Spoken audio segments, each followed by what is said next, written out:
விசாரணை திரைப்படத்திற்கு கிடைத்துள்ள விருதுகள் அந்த படத்தில் பணியாற்றிய அனைத்து கலைஞர்களுக்கும் கிடைத்த வெற்றி என்று இயக்குனர் வெற்றிமாறன் தெரிவித்துள்ளார். சிறந்த துணை நடிகருக்காக தனக்கு வழங்கப்பட்ட விருதை இயக்குனர் பாலச்சந்தருக்கு சமுத்திரகனி சமர்ப்பித்துள்ளார். என் நண்பன் வெற்றிமாறனுக்கு நன்றி.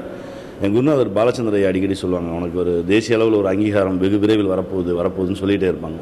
நாடோடிகள் பண்ணப்பவே சொன்னாங்க. அவங்க இருந்திருந்தால் ரொம்ப சந்தோஷப்பட்டிருப்பாங்க. இந்த விருதை நான் என் குருநாதருக்கு சமர்ப்பிக்கிறேன். அப்புறம் எடிட்டர் கிஷோருக்கு கிடைச்சது தான் எனக்கு ரொம்ப ரொம்ப சந்தோஷமான ஒரு விஷயமா இருந்தது. ஒரு குறிப்பிட்ட சில பேருடைய ஒர்க் தேசிய அளவில் அங்கீகரிக்கப்பட்டிருக்குன்னா அதுக்கு மற்ற எல்லாரும் அதில் போட்ட 100% உழைப்பும் கமிட்மெண்ட்டும் தான் காரணம்னு நினைக்கிறேன் நான். அண்டு